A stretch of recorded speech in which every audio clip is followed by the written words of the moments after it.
Hello there. Hey, it's great to finally meet you, hear your voice. How you doing? Not too bad. It's great to finally meet you too, Vaughn. Looking very fresh-faced and full of Yeah. that trademark energy that you have. Well, I slept very well. A You little too slept well, a little too late, but I slept well. well while you're young. Enjoy the energy and enjoy the sleep. I'd like to have both of those things. We're climbing the mountain and both those things. I think it happens as you get a bit older that you lose a bit of energy, and I think you lose that ability to sleep just how you'd like. Nice and easy, does it? Right then, we have got a presentation for you to work through. Well, the lightning. We've, Yeah. we're going to set the time, but I think, judging by our track record, we might break this. We were optimistically had the show down as 30 minutes, and I thought, that's optimistic, Carl. You maybe just won't be able to do that. So here's what we're going to do. We're just going to get started. So we'll have a little look at the trailer and we're going to go forwards. Right then.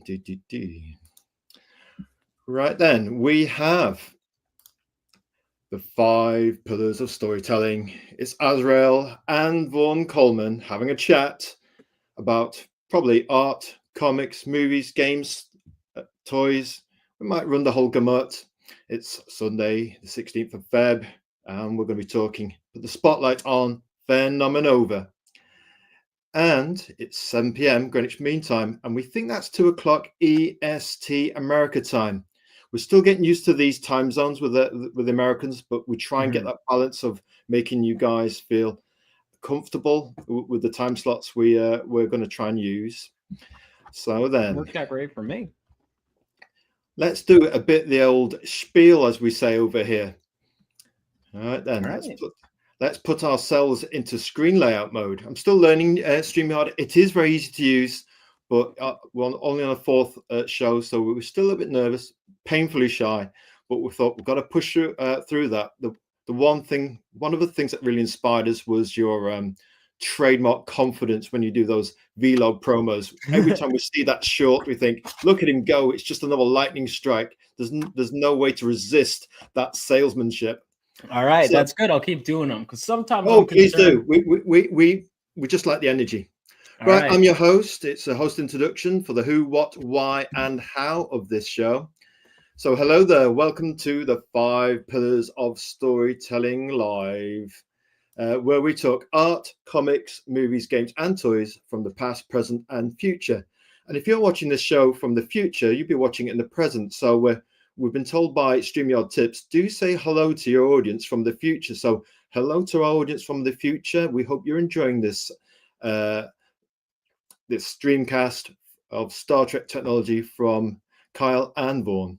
I'm your host, Azrael, and my secret identity is Carl Prometheus, storyteller, artist, and promoter of indie comics, indie creators, comics, and community. Our style is universal. We can be watched by creative families, creative adults, and the creative younglings. There's nothing like this in the 80s to teach younger people who wanted to create comics. And now with Star Trek technology like this, all countries in the world can be united in their quest to create. Our motto is to listen. We will promise. We're going to listen a lot to Vaughn tonight.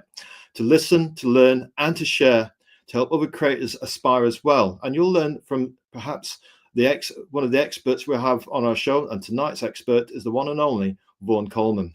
Inspiring quote: comics are an international language, and they can cross boundaries and generations. Comics are a bridge between all cultures. Now, I wonder what famous manga creator said that. And he also has another famous quote, which we do like of his. And it's very appropriate for the era we live in now with indie creators, indie comics, and the wild frontier of possibilities. Now we are living in the age of comics as air. How very, very true. This is the same guy? Indeed. Well, I just looked him up. I felt bad because I was like, that sounds familiar. Okay, so confession, I haven't seen his work directly, but I'm familiar with it. Like, obviously, his art style is iconic. I know Kimba, I know Astro Boy. I just haven't watched them personally. Yeah, I think that's on one for your bucket list. I mean, we think of him, and we also think of if you're me, if you're us, we think of Shiro Masamune, who did Ghost in the Steel Shell Oh yeah, that and yeah. Appleseed and stuff like that. I mean, What was it phenomenal called? stuff. Ghost in the Steel Shell? Is that what the manga's called? Yeah, Ghost in the Shell, I think. Yeah. But Yeah, yeah. seen the movie. Oh, the movie's a sensation. When we first saw that, we were completely blown away, and we thought, "What is this? We've got boats going through Tokyo, is it? And then you've got somebody getting beaten up. It looks like they're beating themselves up, but turns well, we won't spoil it for people. You just got to watch it." So, guest introduction, Vaughn Coleman. We do a bit of prose for all our guests, and Oh. we want to give them a bit of a positive ego boost. Why not? We think they've probably earned it if they've got one and then two comics out and they've been smash hits. So let's do some of that promotion, shall we? Vaughn Coleman is a passionate creator leading the next wave and the next generational wave of indie creators at the wild frontier of indie comics. He has his finger on the pulse of the indie comics market. He's the creator and writer of Phenomenova. He's the tip of the spear, leading his creative team to lightning strike success on three crowdfunding platforms. Look into a little green light, Kyle, to maintain eye contact with your audience from time to time. A natural marketeer with prodigious energy and a personable promoter who wears his heart on his sleeve. Ex-profile Vaughn Coleman at Vaughn M. Coleman. Writer, filmmaker, artist, and comic book editor. Founder and president of Rebel Oasis. The lightning force is with him. And we're going to put that in a little bit extra bass. The lightning force is with him. Let's welcome our young Galvanite. Hello, Vaughn Coleman. Thank you. And I love it, man. I love that. I love you. Your promos, I always take a moment to read them. You're a good writer yourself. I like it. It really hypes me up. It's good for the ego, but I also just like it in general. That's very kind of you to say so. Very kind of you to say so. Right then, so let's go to the next slide. What else have we got? For you, young Galvanite, we have the big 5 questions. And we've been looking forward to this. Who is Vaughn Coleman? All right. So do you want me to answer that, or because it looks like you've got? Well, we've got a bit of something for people who are watching with the sound downs, rather sneakily at work when they're doing a warehouse or a security guard job. They can look at the text. Oh yeah, that's important. Underneath. But we'd like you, in your own words, to answer this. Who is Vaughn Coleman? We've got a kind of an idea, but it's better coming from the lightning strike himself. Well, so I am a writer. I'm an editor. I guess I'm a YouTuber. I promote a lot, so I guess that would make me that. I do love making YouTube videos. I am a screenwriter. I like to act too. I love to make movies, although I haven't in a long time. But initially, I did go to school for filmmaking. So even earlier, like the bug is still there. The love is still there. I'd love to make some movies at some point, even though I'm focused right now on comics. But I would say I'm a writer first and foremost. Because ultimately, when I boiled it down, I was like, I have all these interests. What am I? First and foremost, I'm a writer. I'm a storyteller. That's who I am. And I guess especially I love visual storytelling, although I've been writing some prose stuff recently, and that's been fun. And I'm a fanboy too. I'm a big fan of God. I mean, I love all kinds of stuff. I love video games. I love comics. I love movies. I love TV shows. I'll take great stories wherever I can get them. That sounds cool to us. Well, we're going to ask, will Phenomenova one day be a movie, Vaughn Coleman? That's an extra side segue question. I would love to. It's funny. Initially, it was not called Phenomenova. There's been a lot of changes. Like we know Phenomenova and Galvanite and Miles Hanksley. Well, I'll tell you the truth. Back in second grade, when I first came up with the idea, it was Lightning Lad. Josh Hanksley was his name. And that was the name of the movie. And it was a movie. Which is why the character looks like me, is because I wanted to star in the movie as the title character, and that just kind of stuck, even when eventually it became a comic book.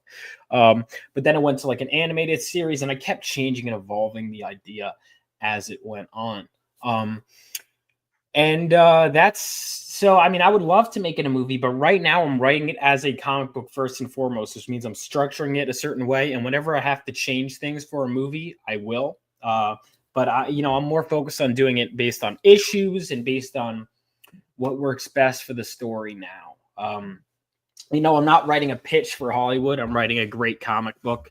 And so I would love to if it came to that. I'd have to make sure that they do a good job with it. Regardless, I mean, I guess it would bring love to the comics, which is always good.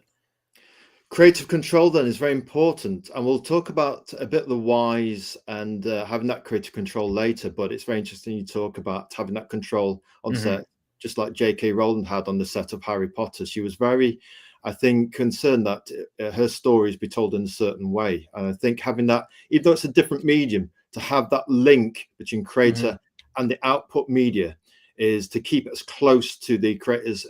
Well, the purity of the intention of the creative intent, isn't it?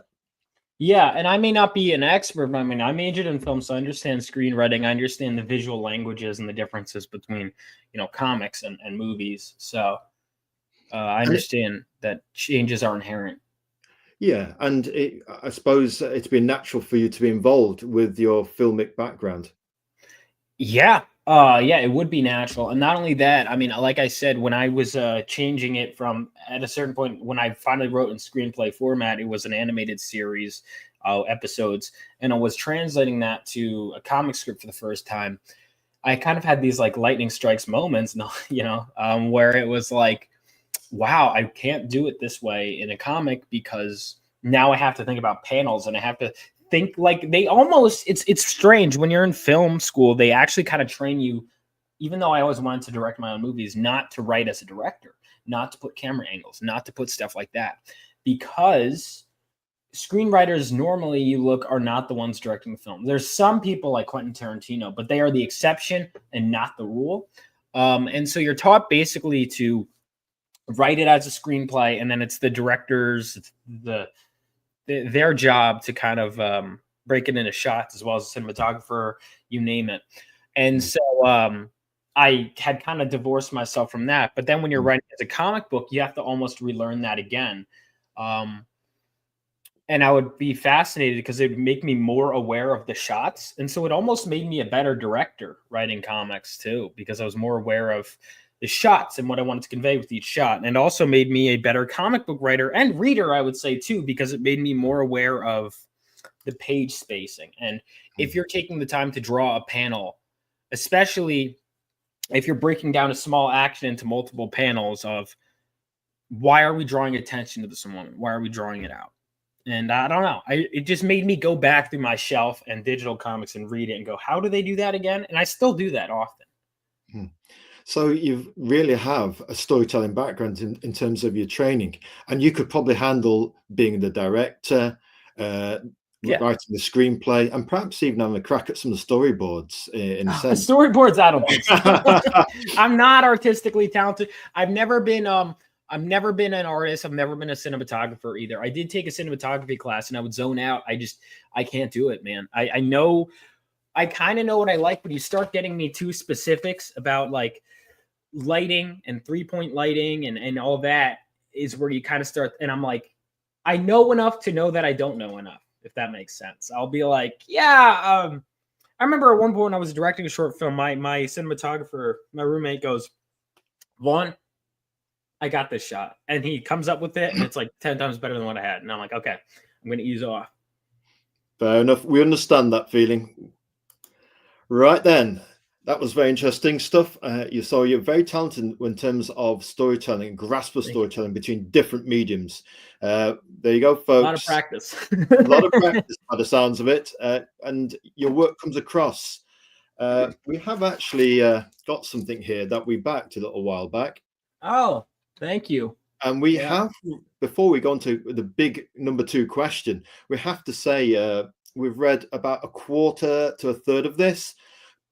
And Kyle, why haven't you? I can see the viewers now saying, Kyle, why haven't you read the whole thing? Well, we know we're not going to get another one next month or anytime soon. And with all due respect, that's probably true of most indie books. Yeah, I wish. So, we can only wish. You can go into comic shop and get one of the not so big two, but you can't get this. You can only get this from Vaughn Coleman doing some more promo.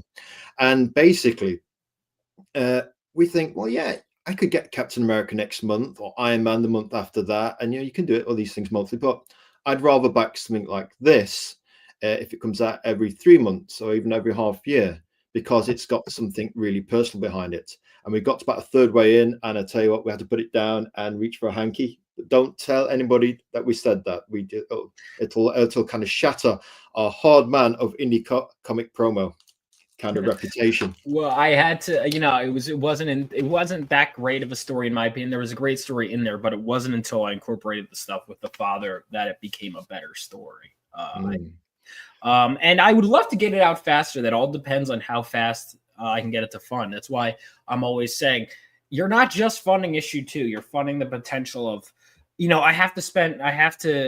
more I have, the more I can spend, the more I can have assurance that I could make this much. And then from that point forward, I'm not making any money off of it at the moment. I'm trying to keep it afloat. And then eventually I'd love to make money. But for now, you're just trying to get it out there and drive efficiencies from what money does come in to actually at least get the next one going. And hopefully the machine will become well oiled in terms of you've been able to make more profit as people have a greater awareness of this IP.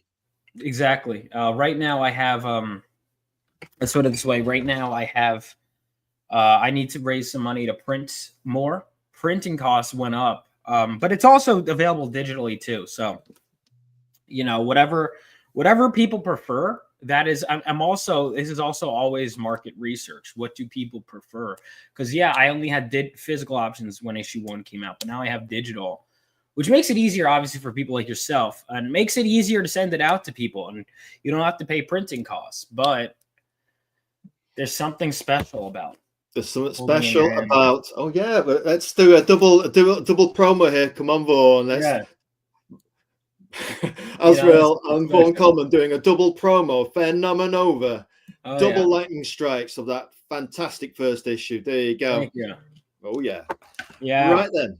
And it should hopefully be sent off to the printer issue 2 next month. It's done. It's basically done. We're actually doing the issue 3 cover right now. I was just writing. I had a great 8-hour straight writing day yesterday of revising issue 4. I've had the first 8 written. So I have the energy. I just need, and I hate to be this frank, but I just need the money to, and then basically we're there. I think I have the talent. I think, and I know where my talent lacks or where it needs tweaking is where I'm surrounded by great creators that'll elevate me, that'll give me feedback. I mean, look at these covers right now. I mean, I had Irene Strakowski, great help. I had Buzz, who, he did work for Harris Comics. He was mentored by Neil Adams. He'd give me great feedback and help me network with the industry. I'm blessed to have had so many wonderful connections in the comic industry. Right then, how about that's a lovely segue into what does Vaughn Coleman create? What does he create? A bit of blurb down the bottom for the premise, but tell us about Phenomenova. The phenomenon that is Phenomenova, which is phenomenoval, of course. Thank you. Yeah. Well, so I create comic books right now, YouTube videos as well. But what I'm most proud of is my comics right now at the moment, because they're like the purest of my vision. I don't have to cut down for budget restraints in terms of creativity. And that is something that when I really, especially now, that I could really appreciate. It really is the most satisfying feeling in the world to be creating comics in that capacity. Yes, I'm a comic book creator. I love telling all kinds of stories, but right now, I feel I have a strong grasp of the superhero genre and the thematic purpose behind it all and the idealism. I would say Phenomenova is a coming-of-age superhero story set 20 years after World War III. And in an age of deconstruction, it is a reconstitution of the superhero genre in an age that I think desperately needs it, in an age that has given way to cynicism.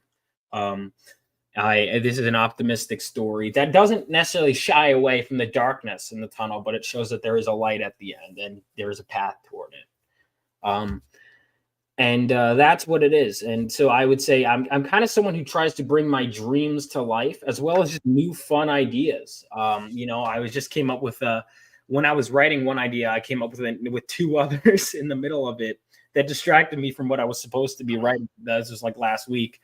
Yeah. And so I'm always coming up with new ideas. And I think Phenomenova is my biggest idea farm because there's something about the superhero genre that just, once I have a world that I know so well, some people say there's superhero fatigue, and I disagree because so many ideas pop out. Here's an anti-hero idea. Here's this idea. What if this leads to this, leads to this, leads to this? This character could do this with this character, and that creates this dynamic. And so I guess I'm almost like an idea farmer, if that makes sense.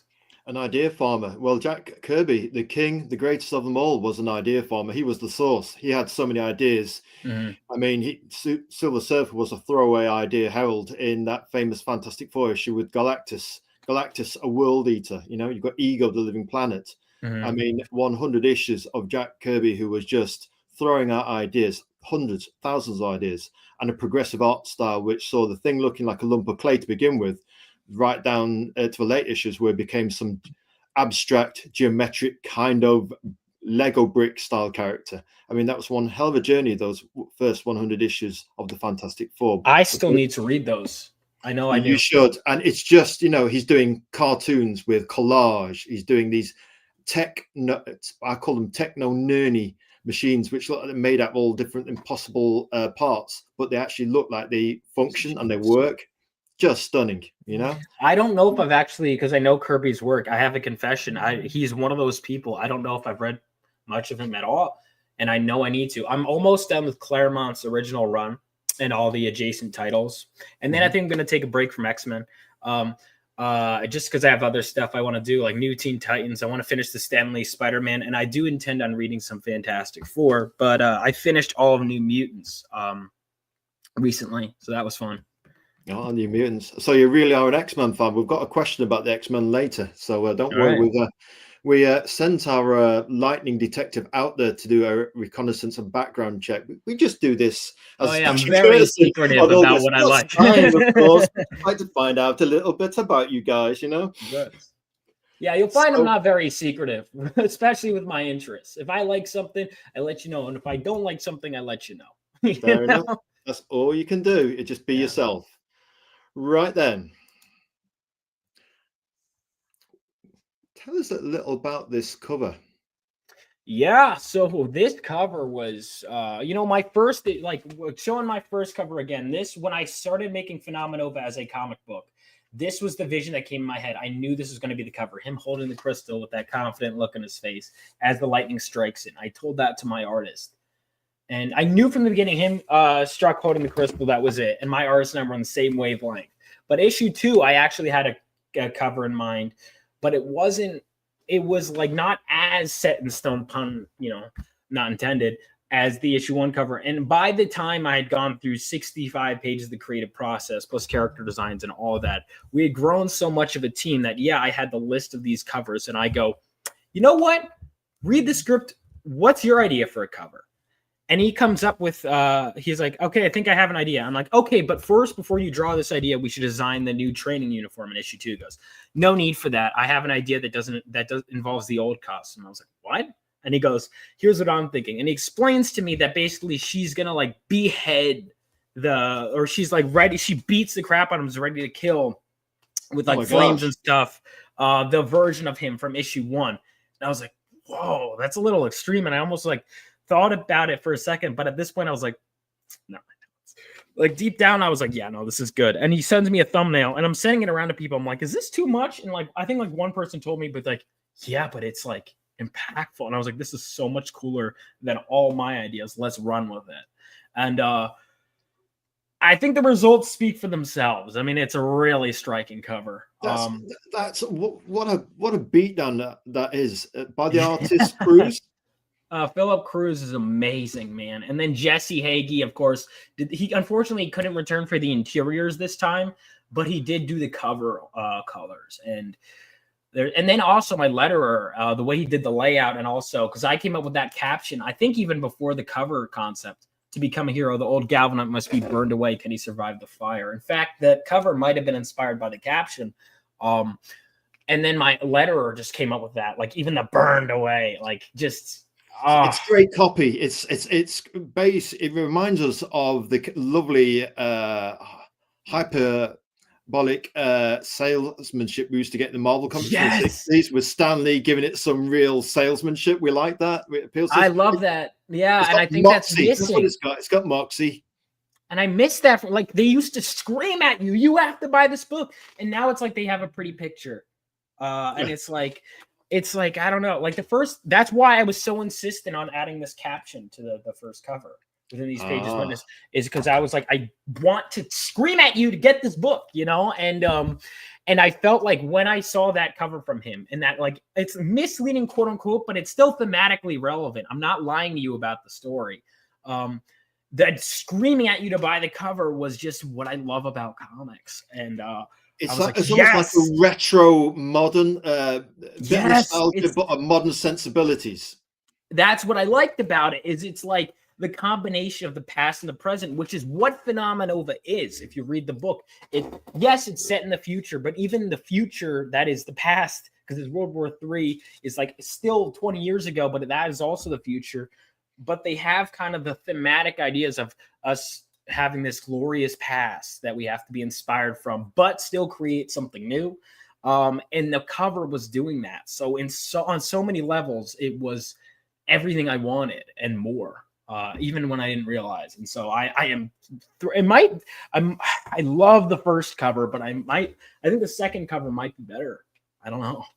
Well, I think there's an inflection point there, isn't there? You know, do I like the second one or do I like the first one? I've got the first one, then I'm thinking now, I'm just letting you into the dark prophecies of the tidal forces of a nexus that consumers here. Where, you know, the dark whispers we get is, do you want the paper version and get crippled by shipping again? But it's like that for all US creators, to be fair. Yeah, I wish I could. I wish I could. It is what it is, isn't it? As a Scottish person once said, it is what it is. Mm-hmm. And we thought, oh, there's a digital version, but then you won't be able to feel it in your hands. You won't be able to sniff it. Yeah, folks, we just want to clarify. We do gently sniff the comics. It's perfectly legit. You know, it's just that smell of old paper, you know, printing, the ink, the I love it. So just we're going to open this online and just have a little discreet sniff. It's the feel. We might have to turn the screen off because we might get carried away. Because Jimmy Palmiotti was interviewing me. He's like that new comic smell, and I realized like when my first published work, which was a 10-pager before Phenomenova came in, we like the hermetically sealed packaging. Yeah, I was like, that is. Man. He's doing the sniffing, man. I know, it works. It's very nice. Hey, it's all about the senses. Old comics, old school Western tradition, isn't it? It's all about the comics and the newsstands. You collect them. They're all lying around the room. And you can pick one up. You can smell it. You can touch it. It's tactile. You can feel it. You can see it. You're immersed in it. You know what I mean? It's a sensory experience, isn't it? Glass. When you're swiping the glass, it's not quite the same. Colors look great and vibrant and all, and it can be much cheaper for shipping to other countries, you know, for any country in the world. But you know, you can't quite sniff it, can you? Does it pass the sniff test digital? So then, wait a minute here. We have got variant covers. Wow. Tell us about this one. This is our second favorite. Yeah, that was a great one too. Funny enough, that cover, this is nothing like what I envisioned or hired the artist for. What happened was after my Mel Ruby cover that had all the characters, I was like, well, where do I go from here? And I was like, you know what? I have a hot chick character hotline. I should hire someone to draw that character. Now you'll notice that character's not on the cover. So what happened there? Well, Mariano actually just did some Vampirella work. He's done a few things for Vampirella. And Nick and him have done it together. Nick is the colorist. And I hire him. And I'm like, you know what? Can you draw a cover with all the girls on it? And here's an idea for it. He draws a thumbnail of that idea. It's good. It's good. But then he goes, oh, and I did this one for fun. And it's her holding the scale with 2 characters in the That's scale. very old school kind of comics from the 60s. It's got, the motif. Right? And I was like, you know what? Ignore what I hired you to draw. In fact, the 2 characters in the scale, because it was Hotline was on one of the scales. I was like, remove her and have Miles and Senshi on the scales. Have Senshi be higher up on the scale because she's better than him.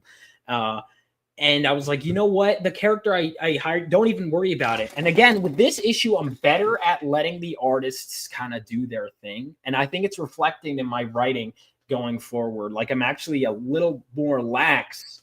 Letting go, learning to trust them. Now you've been through the first one, just letting go a bit, relaxing. Now you've got the seminal first issue out the way. You've got your team, you're beginning to trust them, and that those creating relationships are starting to build and the trust. So not only am I getting better, not only is my artist getting better, but we're getting better as a team. To the point where, again, yesterday I was writing some issue 4 stuff, and there were pages where I'm like, how many panels per page? I'm like, you know what? That's about like 15, 17 panels. Let's say that's about 3 pages. You space this out as you fit, just as long as you hit all these beats. Here's the suggested panels. Go not like that's kind of, I've kind of let things go. And that cover, I love it so much. Estrella, I think people are going to really like her. She's the first member of the title team Phenomenova that we're going to meet, actually. And that's we like the costume. And her name again is Estrella. So she was originally going to be called Lady Justice, but that was too common. Estrella is one of the Roman or one of the Greek goddesses that kind of inspired Justitia or Lady Justice. And inspired by classic ancient Western culture. Very good. Yeah, it's funny. I have a lot of characters that pull from Greek names. Just they sound cool. What can I say? 2 on this cover: the Phoenix Senshi and Estrella, neither of which are Greek. So that became a running joke too. Is I kept having these characters with Greek names that weren't Greek, and I'm like, I should probably have at least 1 Greek character at some point. So that's something. She looks incredible and she looks very intriguing. And to me, it could have come from the Justice Society or the Justice League of America from the 60s, but with modern sensibilities. We really like that. That is so cool, man. That really is. Yeah. I loved when Philip came with her design again. I was like, it was different from what I had in mind, but also similar. And I had him come with some other designs that were like, I don't want to say skimpier, but like a little bit. And then I was like, no, that's not fully, but like, he did a nice blend between like classic Lady Justice with a long dress, but I said, make it a little more of like a battle skirt. He added this, which I didn't imagine. Like he went above and beyond what I had. She has this grace to her, but you also get the sense that she could handle herself in combat. A graceful character who can handle themselves. It's obviously we'd actually watch that grace and that handle herselfness from a respectful distance. Yeah, and she's intelligent. She's very intelligent. Very intelligent as well. That's what we like. We like intelligent ladies around here. Oh yeah. We have got another variant cover, and we have to say, note to ourselves, the cool corner box, so lightning strike unique. Tell us about this variant cover, please. Yeah, so this one, I was like, actually, I had spent too much on covers and mini prints in issue 1, which is why you'll notice this less. I learned I'm glad my first backers got that. But my wallet was, my budget, I was like, wow, I spent way more than I needed to. But you know what? I made my backers happy. I gave a great first impression. And what more can you do? So with this one, I was going to do less. And then Dawn, who had done a fan art piece that I really liked for the first issue, which again, even though the fan art contest is closed for issue 2, just know always when you submit to me, I do look at your stuff. Even if you don't win, I still look at it. And Dawn was doing covers for like a $50 sale. And I was like, why not? I like this piece from the art contest. Let's see what you got. And I send him the script. And again, I was basically at this point, that idea for covers, garbage. I'm now letting the artist do the thing. I sent him the script and I'm like, hey, I have some ideas, but just tell me what you want. He goes, here's what I came up with. And he drew this thumbnail. And I'm like, okay, go ahead. And if you'll notice, he even changed the chest logo a little. So it's the P, he added a little lightning. And this was me being extra lax. I was like, yeah, it's technically different. Yeah, it's technically not canon because he doesn't have that in the book itself, the little lightning at the end of the P. But I'm like, I like it. Maybe I'll even use it for something. We'll see. Is canon important to you? Because we've had people like July make a big thing about canon, about continuity, about having everything kind of in its place, almost classic tradition style, that you can enjoy the story on its own, but it's also part of a greater holistic cosmology. Is that important to you? Very important to me. Because I mean, like this, I allowed a little exception just because it's only a little bolt. But I want to make it clear, like, that it is just the P. Like, it kind of ends there, but it works. And this cover, again, when you read the story, you'll be like, this makes sense. This makes sense of the story. I won't spoil it, but him meditating with the lightning, it works. And so Don killed it. And it's very different from the other covers. And the thing is, all of these covers make sense when you read the story. And that was an important thing for me. None of these are just pinups. They are all storytelling covers. They're what I like about these covers is a new way to advertise my story. It's a new snapshot at the story, and I really like that. It's an umbilical cord to the interior narrative. Right. And I think you guys will, when you read the story, you can go back and look at all my covers, even the issue 1 covers. Even if you only got the main cover, you could look back and go, oh, I see that, I see that, I see that, I see that. Yeah. So it's not just gorgeous art. It also has a narrative link. You know, there's a sense of purpose to it. Yeah, absolutely. That's cool. That's cool. We like the idea of that. Kind of linking the narrative. After all, the cover is the shop window to your cover, to your interior story and art, isn't it? Right then, what we got here? Tell us about this one, Vaughn. The back cover. Oh man, so that one was good. That was So when issue 1, when you see issue 1, you turn to the back. There's the Blood Strike homage with the Crusader Corps, right? Yes. The Blood Strike homage. So that was my buddy Bobby, who also did the Rebel Oasis logo, who also did the corner box. He is like one of my best friends, and he basically was like, he had come up with, I was like, I guess I don't have a back cover. And then the Blood Strike one, it wasn't going to work for the back cover of every issue. And I was like, I guess we could, at least for now, come up with a different one for every issue. And I was like, well, let's do something that doesn't work as a front cover, that works as a back cover, just like with issue 1. And then he goes, I was like, I have some potential ideas. Here's some. And he came up with something, again, that was totally different from what I had in mind. He goes, what if it's him standing at his dad's grave, reflective? Now you'll notice Bobby also had a little lightning. This was after the dawn. And I was like, again, it's fine. And I go, let's do black and white again. And I go, but I'm thinking in the back of my head, maybe grayscale. And we have black and white. And then he decides, before we can even tell him, grayscale. And I'm like, it's great. So we're 2 for 2 with Bobby Chrysopis grayscale back covers. Mm-hmm. We might stick with that. It's a nice theme, as people might know who follow the 5 pillars of storytelling. We like our Humphrey Bogart. We like our film noir. We like stuff like all of them. The Maltese Falcon, Angels with Dirty Faces, classic black and white movies. Bit of Betty Davis, James Cagney, and Edward Robinson, all those classics. So to see a bit of noir as a thematic on your back, on the back covers of your books, it's a nice theme if you keep that going. Actually, a bit of color on the front, a bit of classic black and white on the back. We have to say we approve, Vaughn Coleman. We approve of that. We do like that. Well, what we got here then? We appear to have interior pages. Oh, you missed no Mel Ruby cover. I tell you what, we might have done. We were. It's okay. No worries. For time. Tell us about that cover. Oh, well, that was a first published work. Was with Hunt a Ninja Bear. I was an editor on this book, and Mel, his art was so good. He was the penciler, and he drew ninjas, and there was a ninja chick, and I've been waiting to edit Hunt a Ninja Bear Volume 2, where it was going to be a female ninja, and I was like, well, I have one in my book. I got to get him to draw at least the cover for me if I can't get that. And I've wanted to work with Mel for so long, and he penciled, inked, and colored him. I gave it 4 characters: Hotline, Estrella, Miles in his training uniform, and Senshi. And he actually did some of the color palette for that, like the yellow. It was initially going to be more white, more plain. He added the yellow. Some of that was decided by Mel. Mel really had a hand in some of the color palettes, and he was great. So that was a great cover too.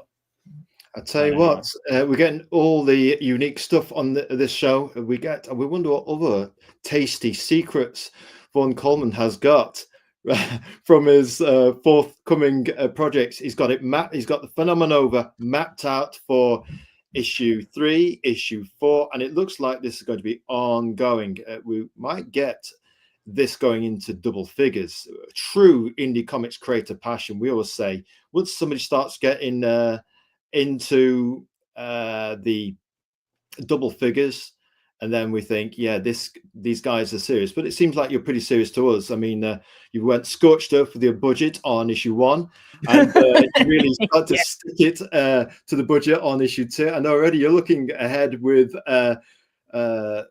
number 3 as well. And we know you're a serious writer because you've got a pen, man. Is that your writing pen? Just as a side question? No. Well, I do write a lot with it, actually. I write a lot of notes. Even yesterday when I was writing, I was like, oh, I have an idea. Let me write it down. And then after my writing session, I kind of grabbed these Post-its. I was like, all right, I touched on this. I didn't end up needing this. So I'll take notes often on the side while I write. Saying hello while we've got this chance to say hello to Crenshaw, who missed us last week, but he's on time this week. So Crenshaw, he did a great video. I tell you, he's got a great promoter voice. I don't know whether he puts that on, where he's just a natural. I mean, it's what a voice he's got for Indie Comics promo. When we hear this, we're thinking, is he using a special mic to get that voice? But yeah, he's got a great voice, and he's got his own channel set up now, hasn't he, Crenshaw? A bit of both, Crenshaw, unfortunately. I do have a bad habit of putting a pen in my mouth. I do. And I've destroyed pens because of it. Oh, there he is, Crenshaw, Mr. FAO. Writing pen or biting pen. In fact, we have a kind of pen we like in this country. It's called a BIC, B-I-C.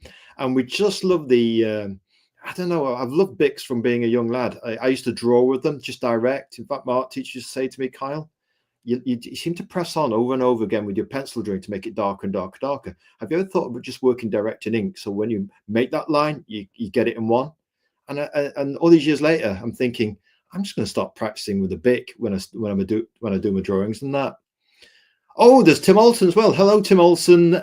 Yes, you're right. It is the 16th of March. Tim Olsen. He's booked in for a show next month to talk about Melvin, which we backed with issue 3. So give Tim and Crenshaw a little wave there. We've got a couple in the chat, which is always nice. Feel free to ask any questions. And oh, there he is. Crenshaw saying he did start a channel 6 episodes in.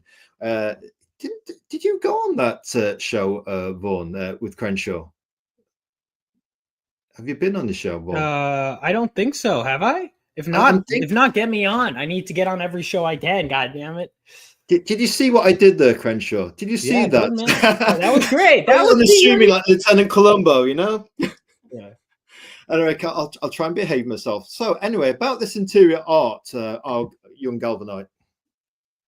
What's going off here? This is an issue 2 which we don't have. Yes. So here we go. So this is, we got Hotline. That is I was like, we're gonna get like a special. The hot girl, the hotline, the hot lady. Yeah.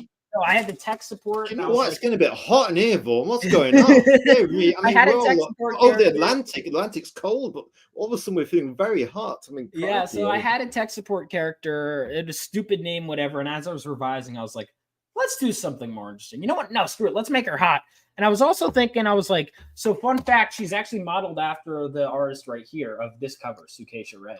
And I asked, I was like, that cover, what a beauty that variant was. Who did the art for that one? Sukesha Ray, who is Sukesha Ray. Yeah, so if you look her up, she's actually. I was like, can I model character after you? She's like, oh my god, I would love that. And she gave input. Female artist. Design. She's very hot as a female artist. Yeah, the style that is. Yeah, so she like wanted input on the character's design and all of that. So Hotline has her debut. I like one of the things I like is I like giving when a new character shows up. You'll see 2 of that page and then the following page with Estrella. I liked to give here they are. Let's give them time to shine. So that was good. And actually, Mike S. Miller gave me so I'm good at taking feedback. And some of the feedback I got for issue 1 in terms of criticism is everyone liked the art, but they thought there were too many straight-on shots, that there needed to be some diversity of panel layout and make it more dynamic. And so Mike S. Miller, after they went and reviewed my book, after the live stream, he goes, send me your pages. Let me just do some art revisions. And I'm like, oh, okay. And then he takes like that panel. And at first, I'll be honest, I didn't like it when he flipped it on its side and made it bigger. I was like, it's kind of weird. Like, why is it like it's bleeding? And then my artist, I was like, oh, here's this. I'm not sure how you'll feel about it. My artist goes, no, I love it. It's more chaotic than what I had in mind. And he goes, I've learned a lot as an artist from this. So we took some art. I took some feedback. And I spent extra money relettering certain pages to put the best product. I'm not under the impression that I'm going to make money. I'd like to make some money back, but I'm not. It might come in handy going down the road. We don't want to bank ourselves. We want to continue creating. I'm always, even when I'm happy with it, I could be happier with it, and it's ultimately all led to a better product. So we got Hotline. We got basically, this is the second page of the book. Miles is like learning. One of the things I wanted to do with issue 2 is there is a catch up if you missed issue 1, but you're going to be caught up, but it's going to be one of those things where you're probably going to want to go, oh, I need to read that. But you get all the essential information in this issue. And basically Miles is learning how he's getting dragged in the media. We see a bit of it in issue 1, and now it's worse. And now it's like, nope, time to focus up. Senshi confiscates the phone, throws it off the hotline. And now he's basically being taken off the grid because he needs to focus. He's ADHD enough as he is. He needs to focus. He needs to get it together. We like the Dutch camera angle there because he's looking slightly surprised, and we can feel his feeling slightly disturbed by the message he's reading on his phone. So that Dutch camera angle is quite nice and settling and breaks the rhythm of the panels. And then you've got a standout panel here. The hot character is popping out the panel, so that adds a bit of pop to the page as well. It's I like the fact as well that you're listening to your of the creators as well, and taking on that. Basically you're almost like a sponge, kind of absorbing all that information, and that it's good that you're open-minded to take on board and make it as good a product as you can. Yes. Right, then we have another page for you. What's going off here then? Because so again, this is another. Mike also helped with this. He added the Dutch angle. He seemed to really like it, and I was like, oh, okay, it kind of works. And again, I'm a film student, so I know the Dutch angle. This one I knew right away. I was like, this is better. We got Azrael walking with the 2 detectives who we saw in issue 1, those being detectives Calvinson and Marshall. And this is where, again, page 3. So we get bam, introduction, bam, introduction. I'm better at moving faster now. Azrael right off the bat, we're here. She's introduced. We get the handshakes, the right into the conversation. Again, I'm better at moving to the point this time around, I feel. And we see Azrael, who is functioning as a detective. She is deaf and blind, but and Lady Justice, her being involved in justice system and truth is not unintentional, but she is deaf and blind, but she could sense the world around her and also sense and absorb memories and information from others through physical contact. Yeah. So not only is it a handshake, but if she wants it to be more, she can learn more, but you'll learn she kind of needs consent from people to absorb information from human beings. But from the environment around her, she can absorb information. She was a really fun character to come up with because she kind of has a more original power. I took psychometry, which is something I learned from a Battle Angel Alita character, but applied it to this character and made up my own rules for how her powers work. And I tried to find a way to sprinkle enough information without it being overload. And you'll learn more about her powers as we progress. Did you enjoy the movie, Battle Angel Alita? I did. And then enough to where I started reading the manga. I have to finish it, though. But yes, I did enjoy the movie. Do I think it's perfect? No. But I'll be honest, I saw it 3 times in theaters. I don't know why, but I did. What we got here then? Whoa, what's happening here? He's getting a bit of a what we'd call in the UK a bit of a slap. Yeah, we call it that here too. So Miles, basically in the context of this panel, is Miles is trying to conjure up lightning, and it's not, he's having an identity crisis. He's so guilt-ridden because of stuff that happened in the first issue, as coupled with bad news he gets as a result of his actions in issue 2. And he literally, kind of like in Spider-Man 2, he literally just, he can't summon lightning. He's too anxious, he's too stressed, and she slaps him with it. Now, what's fun about this panel is this was another one where Mike zoomed in and made the head pop out the back. And then I had a graphic designer come in and she enhanced it even further, actually, by adding a little something so that way the two hair, you see the hair in panel 4 and how it kind of goes to panel 5. She added a little something to make it clearer that they don't bleed together. So again, all these little things that I don't think about. And someone in my comments pointed out that at the bottom panel in an earlier version, he was holding the wrong cheek. So I hired the artist and I paid extra to have that flipped and had her adjust the artwork. So again, showing that I'll make those changes. This was already a great page that I loved enough to put on my campaign, and I still had people, like 2 different artists helped even improve it further, So do you feel, actually, obviously well versed, you've been trained in filmic language, you're well aware of how it works, but in terms of building out that bridge, it's just a case of getting to know your artists, and that you throw some out to them, they come back at you, and gradually over time, it's almost like you're becoming one as a creative force. Is it kind of like that? Is it becoming like that? Yeah, I mean, a little bit. We're really adding to each other, and I'm more so trying to let things go while also maintaining vision. It is a balance. Directing talent is a balance between where is my vision override and where do I just let them do their thing. That's interesting, and it's a balance I'm still learning. Hey, we like the fact that you're still learning. An eternal student. That's the way we think of it, Yeah. Be a student, lifelong learning, and all that. What we've got here, the creative team. Tell us about the creative team on this. That is one hell of a creative team you've got there. Yeah, and I should add, by the way, because my graphic designer is no longer Bobby. He couldn't do this one, so it's actually Miriam Bonds. Did that. Like I mentioned, she did that art revision. She's doing the credits page. She did the dedication page, but Bobby did the layout. So I'm crediting them both with graphic design. So we have mostly the same team from issue 1, with the exception of Jesse Hagee is not the interior colorist this time around, though. Fingers crossed he'll be back for 3.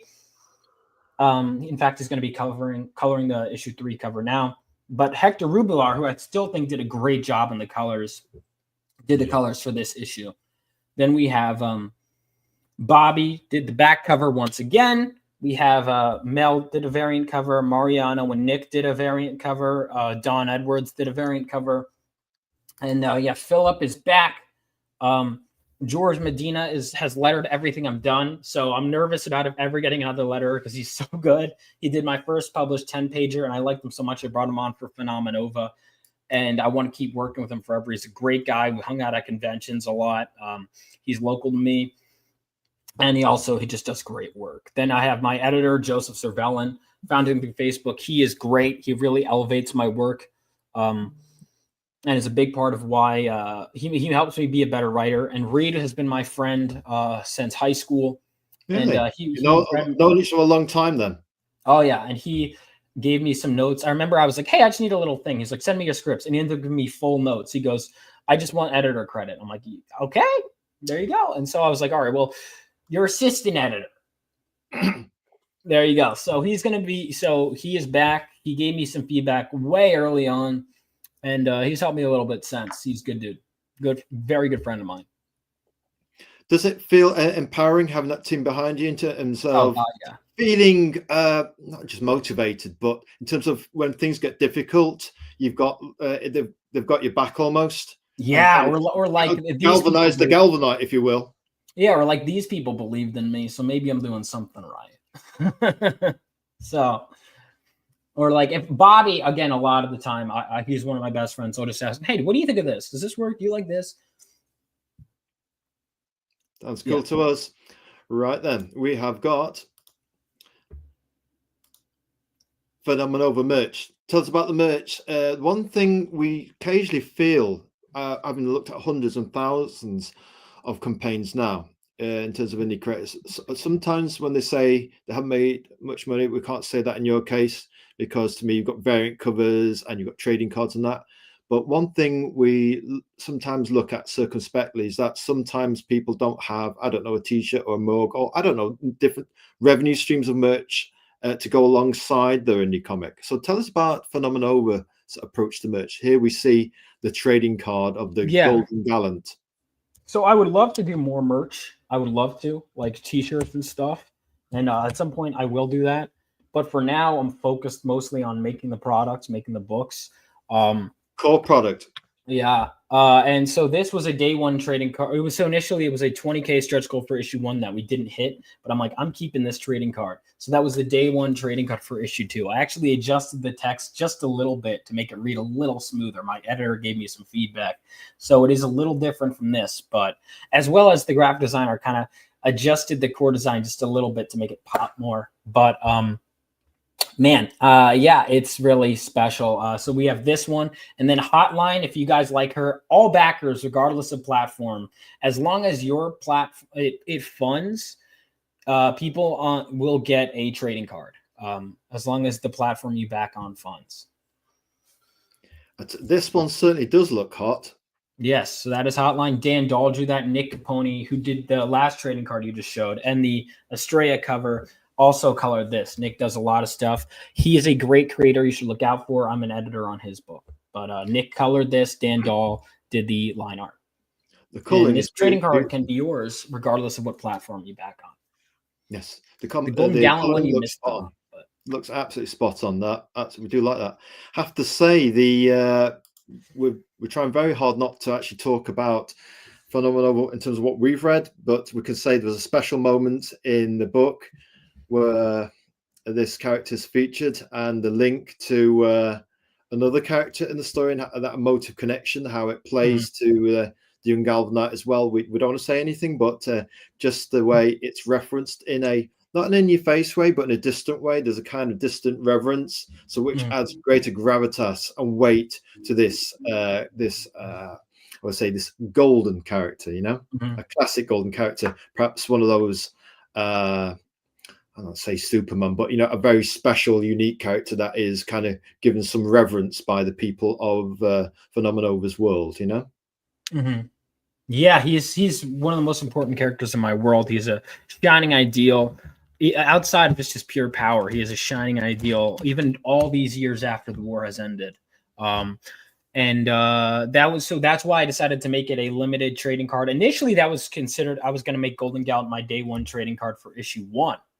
And then I decided, I had people vote, would you rather him or the main character? Everyone wanted the main character. And then everyone wanted Dark Cloud. So I was like, okay, we're not doing that then. We'll have him be the 20K goal. We missed that. And I was like, all right, well, because he's a very special character to the universe, we're going to have him be a day 1 special trading card. So if you backed issue 2 day 1, you got this trading card. Lovely jubbly. And just another look at this particular hotline hot character. Just don't mind us, folks. We're just going to have a little look. Just enjoy the moment. We'll be back with you in a few seconds. At least we hope it's a few seconds. And moving swiftly on, we do have an instruction by the great Etherean gods to show your Phenomenova trailer. So let's add this one to the stage. We haven't got one of those little thingy boxes where you press the button and do this super smoothly. So we have to go to the other tab, we press play, and we come... I just want it to be like the Crusader Corps. Like my father. I thought with my new powers I could be. But I failed. I let everyone down.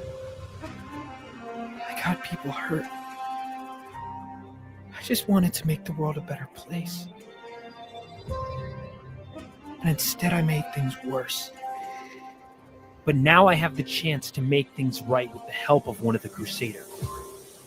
The Phoenix section. And I will. I have to. Whatever it takes. I will find that spark again.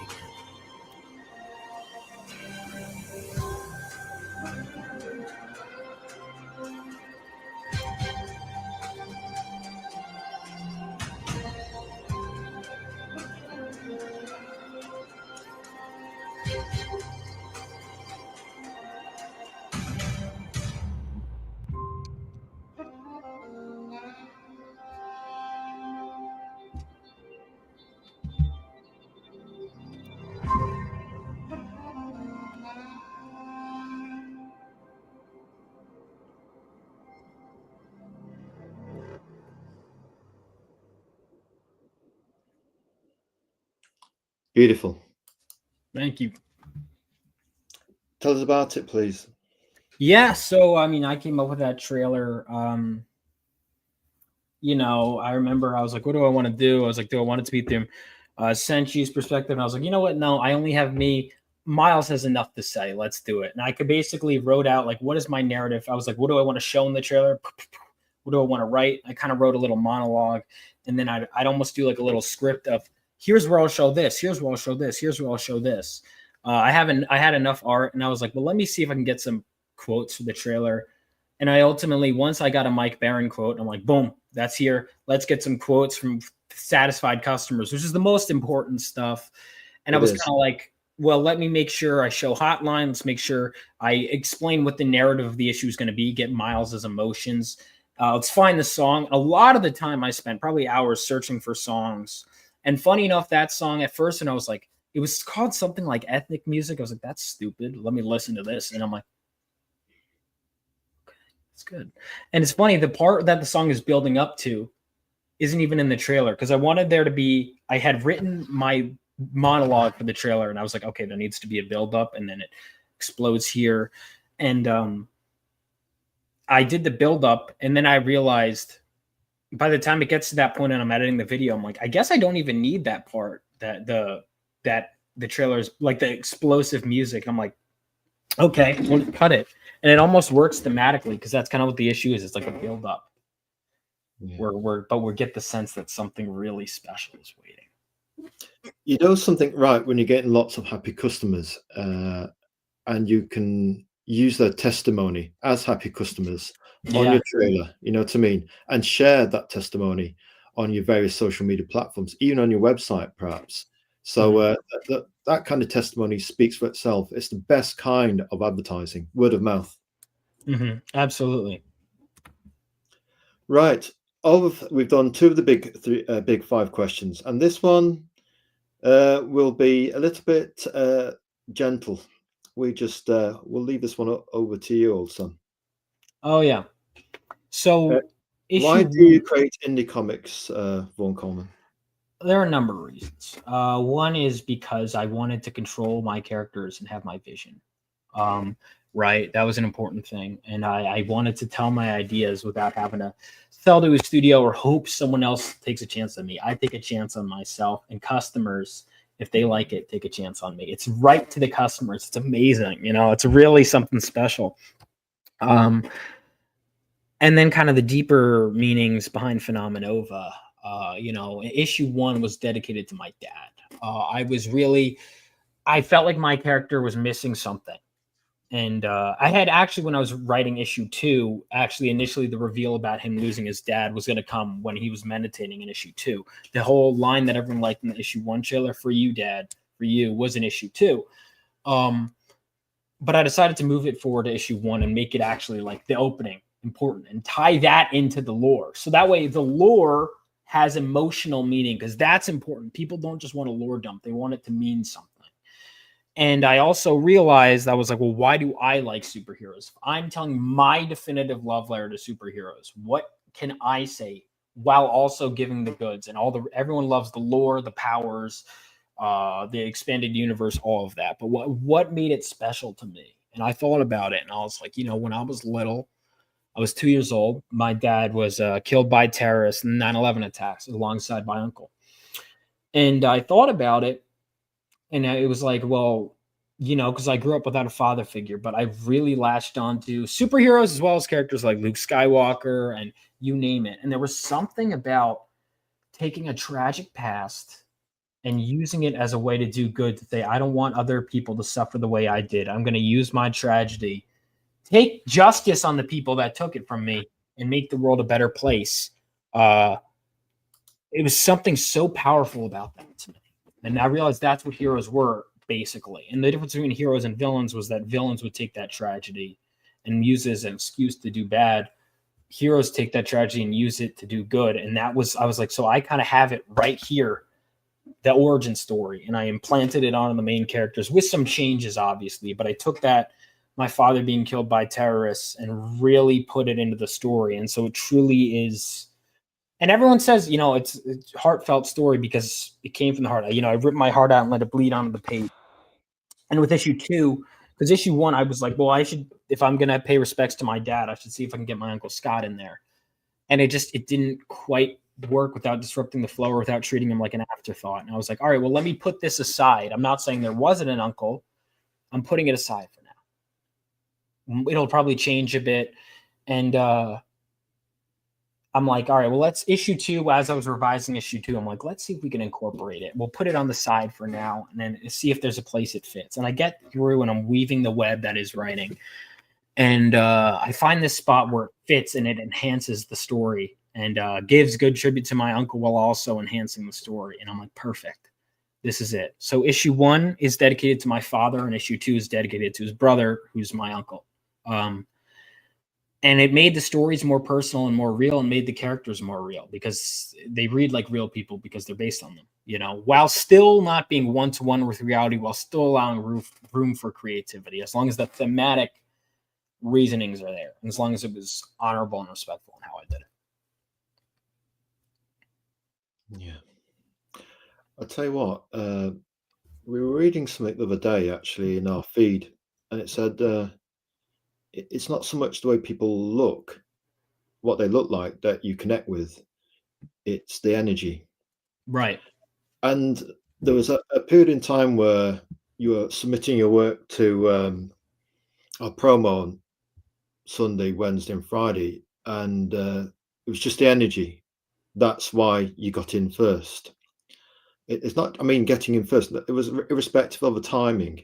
It was the sense of energy, and I think what you're getting in a lot of that testimony of the Phenomenova quotes that we saw in the trailer is people connecting to the fundamental truth of family and the way you've clearly gone through that creative suffering. And we view here the idea of creativity as suffering. It's painful to create, and we suspect even more so given the outline of your circumstances and your journey, those footprints in the sand. And you know, when we think of things that have happened in our life over the last 3 years, we know what we've all been through.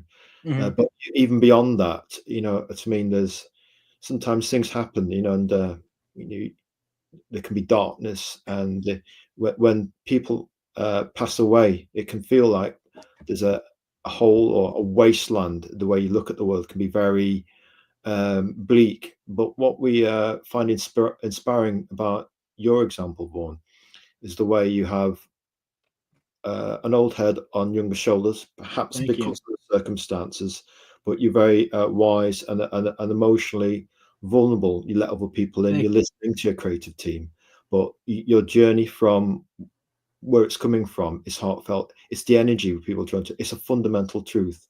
We recognize it. And one of the ways we respect people in our lives, especially people who clearly mean a lot to you, and it's something we all share, and we're sharing it with you as your backers, as your customers, and as fans. We may be a little bit older than you. I mean, we're 29. You know, we stopped counting.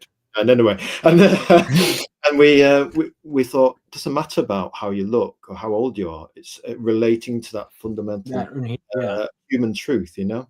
So we like the way that you've been very positive, is what we're trying to say, and moved forward with grace and gentleness. And despite all the emotional loss and knocks you've taken, you've taken that example of going forwards, and we must, if we seek to honor it. What we also want to say is, by talking about people, even better, a kind of artistic, creative testimony to their life, you remember people and honor them by doing so, you know. Absolutely. Yeah, it's about paying it forward. It's about carrying the torch. And that, again, that was what I wanted to do with the comics I loved. It's what I want to do with the people I love. And I actually felt that incorporating my dad thematically enriched the story and drove home those themes in such a way. It's a beautiful story, and it's a beautiful message. It's a beautiful message for the indie comics community to hear it. It resonates. You know, what's that line from the movie where young Anakin says, "What does that have to do with anything?" And Yoda says, "Everything. All is emotion. all as Yeah. much. Absolutely. 100%. 100%. Right then. Thank you for answering that question. We weren't sure if Of course. but we No. thought we would. You know, we want to show a bit of respect. Of course. Right. We have backing Phenomenova. Now, through the lens of us being stuck in Britain and having to suffer shipping costs, we've all done it, but we simply must. We had to back the first issue, so we didn't mind the Thank shipping. you. We thought, let's go for it. Let's do it. And it's on the Phenomenova issue 2 is under strong consideration. We have this thing where we have a consideration list, then it goes to a strong consideration, and then the last week is anguishing, pacing backwards and forwards along our artistic studio, thinking, are we going to buy this or we're not going to buy this? And then all of a sudden it's like, oh, come on, Kyle, get on with it before you forget your name and just buy the thing. I get the thing. Yeah. Listen, do what makes you, if digital is what you want, that's fine. If physical is all you want, I make it as easy as possible for people to get the book, is my hope. While Really, not going too you've done that. You kind of reduced the barrier to entry. Made it Absolutely. accessible. So we've got issue 2 here, which is $5, and then you've got the issue 2, which is the physical. So you've got any one of those variant covers. That's $10, we think, and you'll tell us whether right or wrong in a minute. And then we've got the physical catch-up, which is the original Phenomenova. Oh yeah, this one. Right. In fact, it's very difficult to actually put it down. There we go. And you can have your choice of a physical issue 2 variant cover, the original or a variant cover. So, and they go up in tiers that we understand as a British customer, but you know, you can get these out to anyone in the world. So you've got $5, $10, and $20. Tell us more about these and what your philosophy was in terms of making these accessible price points, but also all the other variants as well, which can go scale up in price for those select shall we say, buyers who've got a bit more disposable income. Yeah, well, so I decided to make it easier. First of all, it was just to fund my comic. To be honest, it was purely technical, fund my comic. And then I actually was like, I like this idea. All the covers are now, like, unlike last campaign, where the main cover was 20, all the others are 25. All the covers are just $10. They're all the same price. The difference is the main cover is going to be printed more. The others are going to be campaign limited, whatever is left over, because you have to print a little extra for comps and just to make sure if any get damaged or lost or whatever. So whatever's left over will be sold in a limited capacity for $20 at cons in terms of the exclusives. But the otherwise, everything is the main cover is good. But you have the digital PDFs for issues 1 and 2. Now you might be saying, well, why would I just get the issue 1 digital? Well, you can get the issue 1 digital, but you could read the first 10 pages of issue 1 for free on Global Comics, as well as my first published work was a 10-page short story. They could read on there too. But you could read the full book with the Global Comics subscription on there, or you could even buy the PDF of issue 1 right now for $5. You could buy, issue 1 on my website as well, physical. And on top of that, we also have the digital tier. So it's $5 for each PDF of Phenomenova for issues 1 and 2. So you can get those. You can get the full story for just $10. Or you could get, if you have issue 1 physically, but you're like, you know what, I don't have the money to keep doing physical. You could just do $5 for issue 2 digitally. But you don't get any of the cool trading cards. You help us, the physical guys, get the trading cards. You don't get that, but it's okay. You still got a really cool comic for $5. How's that? A born salesman, you are, Vaughn Coleman. I had to be. Everything's so accessible. You're an absolute natural. We like this guy. We think he's going to go far. I hope so. And then, of course, the physical copies. You have the physical copies. You could get any of those covers. They're going to be staple bound. It's 24 pages, 28 technically, because we also included 3 fan art pieces this time instead of just 1. And then, of course, if you want to get, like I said, you missed the window with the variant covers for issue 1, but you can get the physical of issue 1 with the variant covers of, with whatever cover you want with issue 2. You can make that happen. So that's key. That's important, right? And get whatever covers you want. That is important. Whatever combination, I wanted to make it accessible. And just obviously, if you miss, and again, if you don't want to miss the window on the variants, get them on the campaign. Same thing with issue 1. Like issue 1, if you're like, oh man, I wish I got that cover. Well, you better see me stateside soon because they're going to sell out. And they're also, you better bring like almost double the money.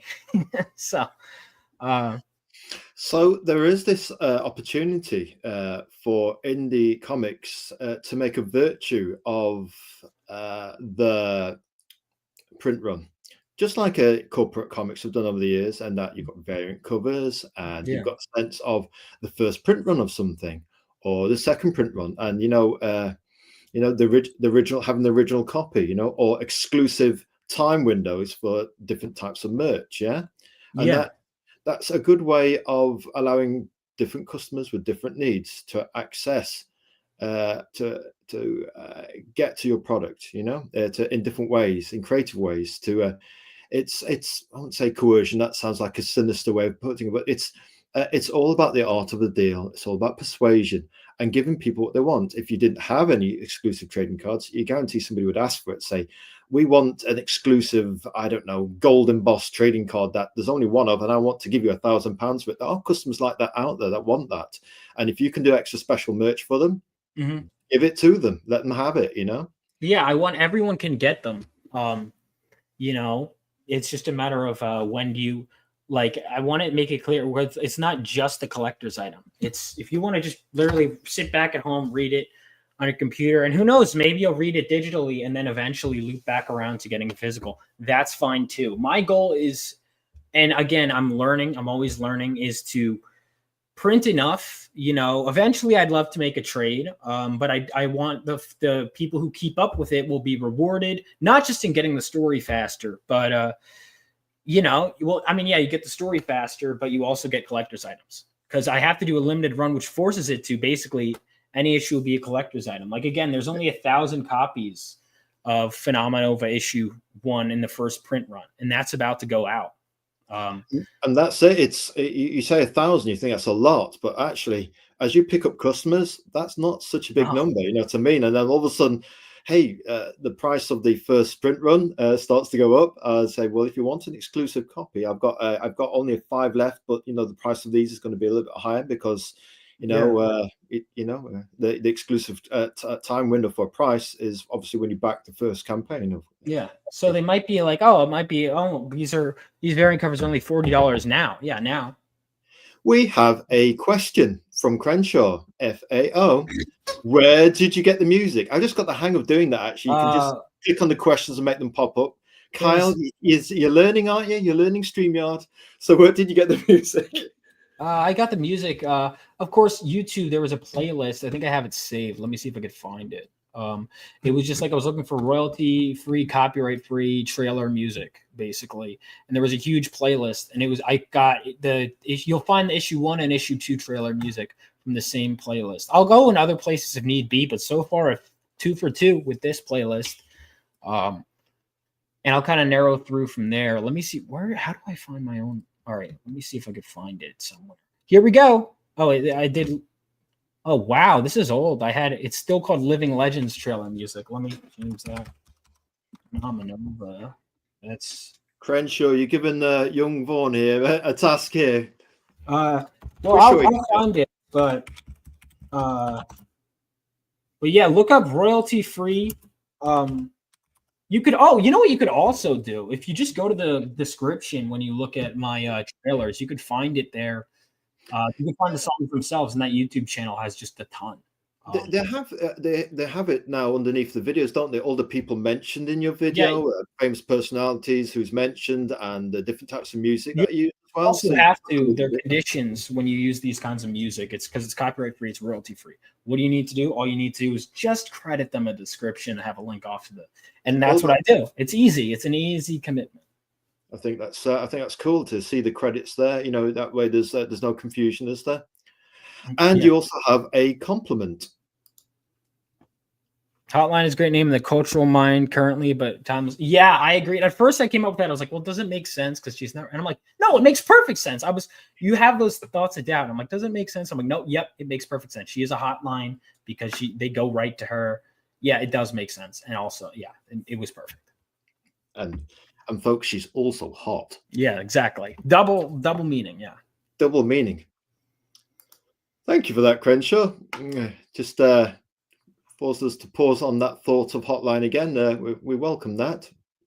Have you got have you got hot posters of hotline? No, I don't have any posters. Nothing's been printed yet. I would love to make. We're going to have a big A2 hotline poster, one that we can just have on one wall of our bedroom. Listen, let's get issue 2 printed first. Then we'll. I'm just teasing.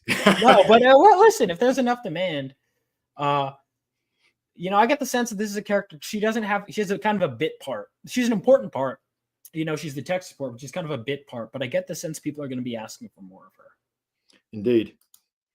Right then, of the big 5 questions, Vaughn Coleman, what advice would you give aspiring creators? Because on this show, one of our where we want to be a little bit different is give edutainment. I'll try that again. We want to give edutainment, but also we want to give education. Kind of a bit of both, isn't it? Education and entertainment, to call it edutainment. We listen, we learn, and we share. What advice would you give aspiring creators? Because there was none of this in the 1980s. You'd look at the inside of DC Superheroes reprint in the UK, and there'd be an article about Joe Staton, who created the Huntress, yeah, and you'd see all these kind of like foundational drawings, you know, where they do all the kind of like outlining and geometry and that, and build up to final drawing. But it's nothing like seeing it now on YouTube with real life creators doing the demos of the drawings. But what specific advice would you give as a creator to creative families, advice to older people, even advice to younger people, Vaughn? I mean, all sorts of stuff, right? One of the things I would say that's very important for creators is you gotta, and even then I was just thinking of ideas for like shorts, because you mentioned you like the shorts. Put your ear to the ground, listen to stuff, follow your heart. I know it's corny, but it's true. Have a story that you really want to tell that will literally like bother you if it's not out there. And that's your primary goal, is to get it out there. You know, you're making money as a reason, not just to make money. If you're trying to make comics to get rich, run, you know, do it because you want to get out there. Even then, the reason I want to make money right now, above all else, is so I could keep making comics. And eventually why I want it to be my full-time job above all else is so I could have more time in the day. I'm getting paid to make comics. I don't have to do a job because I'm getting paid to do this. That means more of that. That's your driving factor. Now, another thing that will drive you to do other things. You want another thing? I know a lot of artists are reclusive or whatever, and I understand that. I empathize with that. You should be reclusive sometimes. If you're always social, then you're never honing your craft, because that is often a solitary activity. Like, I blew off hanging out with friends this weekend to write and to promote, right?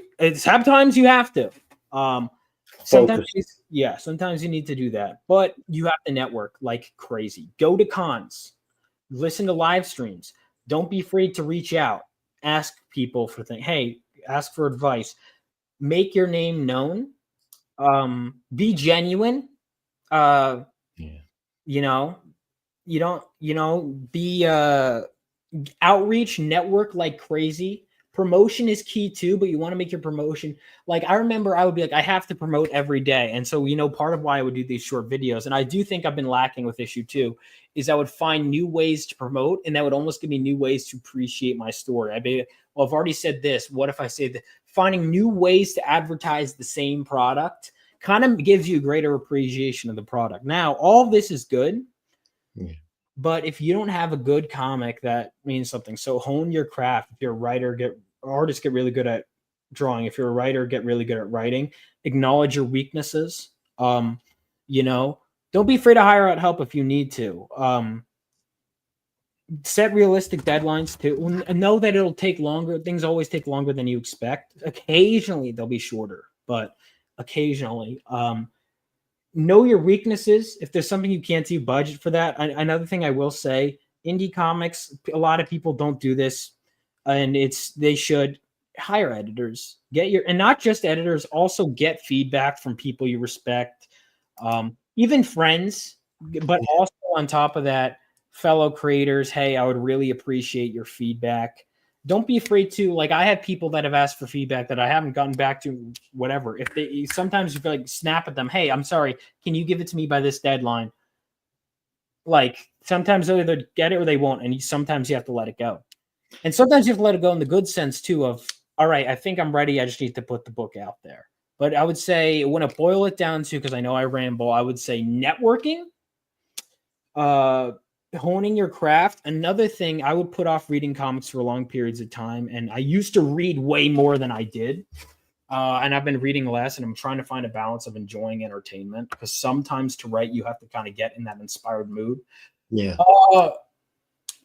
Look back to the stuff that interests you, and also look into stuff that interests you. And hey, even a bad movie can inspire you, because you go, that's stupid, but if there's a nugget of a good idea, that's good. Or if you're analyzing why it's bad or why a comic doesn't work for you, that can help.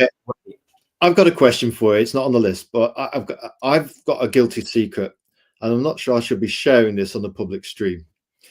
But listen, guys, it's confessional, man. Don't spread the secret. This will ruin me. At the very beginning of the DC universe, it launched with my joint favorite DC character. Wonder Woman's the first, but the joint first is Green Lantern. It's not bad. And I've watched it. It was panned by the critics. Some fans hate it, but I watched that movie more than any other Team Blue or Team Red superhero movie. Really? Can you explain that to me? You know, more than, I don't know, Thanos whooping the Hulk. Although I did watch that clip a few times, thinking, how can he beat the Hulk? He's the strongest one here. Yeah. Well, they really made the Hulk, and they ruined the Hulk. Yeah, they kind of ruined the Hulk big time there. And so, hang on a minute. So you said about you can learn even from the bad ones, although we still go back to that one. Although his eyes were a little bit weird, they were blue. I thought Hal had brown eyes, but you know, it kind of looked strange in the mask. And they didn't have the white gloves either. I'm a fan of the white gloves from the 1960s. I am too. Yeah, I like the white gloves. So what's the bad movie then? Sedgway question, seeing as you brought it up. Which bad movie do you have a guilty pleasure watching? Probably more times than you care to admit. And what have you learned from it? God, bad movie. Because I don't want, I confess, I actually haven't been watching a ton of movies lately, but bad one that I watch over and over again. I don't know if there are a ton that, I guess, because I haven't rewatched them, but I guess ones that I watch over knowing that they're not going to be great. I would say the Friday the 13th movies are so goofy. And I keep watching them, but I've never rewatched any of them. That's the thing. I've watched 1 through 7, but every time I'm like I was like, well, maybe this one will be genuinely good. And I'm like, okay, at this point, I just enjoy them because they're dumb fun. And then the quality seems to go down when you get version 9. I don't know. Well, I hear 9 was, but the thing is, people talk about like X and 9, like they ruined it. They went, and I'm like, the first one wasn't good either. I'm sorry, it's not a good movie. Like, because I have a Halloween poster behind me, right? I'm not like one of those people because the defense I always hear is, Vaughn, it was scary for the time. No, it wasn't, because The Shining came out that same year, and that is 10 times scarier. Halloween came out 2 years early. Psycho came out 20 years earlier. Friday the 13th was not scary it wasn't good for its time. I think they're fun. I don't hate those movies. I know I give that impression, but if you want like a guilty pleasure, I don't think I'm guilty necessarily, because again, I wear my heart on my sleeve. So I very rarely, I'm trying to think if there's something guilty pleasure. I guess almost like, even then I'm admitting it on a stream. So how guilty can I be? But like Kill la Kill, that's kind of a guilty pleasure. It's an anime where they basically barely wear any clothes. I remember my room. Not for our own personal reference, of course, but Kill la Kill. It's pretty degenerate, honestly. My roommate, I remember, I was kind of just like watching it. My roommate two of my roommates walk in like, whoa, what are you watching? Because it was just shots of the girls' asses. And I was like, wow. Can you just say the name of that one more time? Kill la, L-A, kill. It's very dumb. The plot is that fashion gives you powers, and the girl wears a skimpy outfit that makes her very powerful. And for the parents that have just walked on the stream, Keep it away from your kids. Johnny, watching this video, we'll just move swiftly on. And what's your favorite Marvel movie? I just rewatched Iron Man for the first time the other day. Not for the first time. Oh God, for many a time. First time in years. Still great. That one, Winter Soldier. Although I'll confess, I never rewatched it in its entirety since seeing it in theaters, but I know I love it. I don't know why. I have a poster in my room for years, but for some reason I haven't. So that one, I love the first X-Men movie, especially because I'm family friends with the producer. Love that one. Did you like X-Men 2? Oh, but hang on. I can't believe I was in MCU mindset. The number one, I can't believe I didn't say this right out the gate. Easily. Not even close. And I'm shocked that I didn't say it right away. First Sam Raimi Spider-Man. I mean, when you read Phenomenova, you'll know. That's when I came up with the idea. I was watching a lot of X-Men, Spider-Man. But the Sam Raimi Spider-Man, especially the origin, is my favorite. I'll tell you what. Your comments from earlier have inspired a bit of thoughtfulness in terms of Crenshaw, FAO. He says, I've talked to more people because of the indie crowdfunding scene than I have in years. Yeah, I made a ton of friends. Out of necessity, you have to. If the network to survive. So therefore it forces, whereas Marvel and DC don't really need you. They just need your money. And they work at such large scale. But the sense of a rising tide lifts all boats. Or you've got a boat like Phenomenova, and you get a lot of focus on a book like that. It sends out good vibes. It shows you the quality that can be attained by having a good team around you, by having a talented writer, a talented creator who can actually bring an emotional story based on substance, not just the latest hot writer or latest hot artist, but something that's actually based on substance.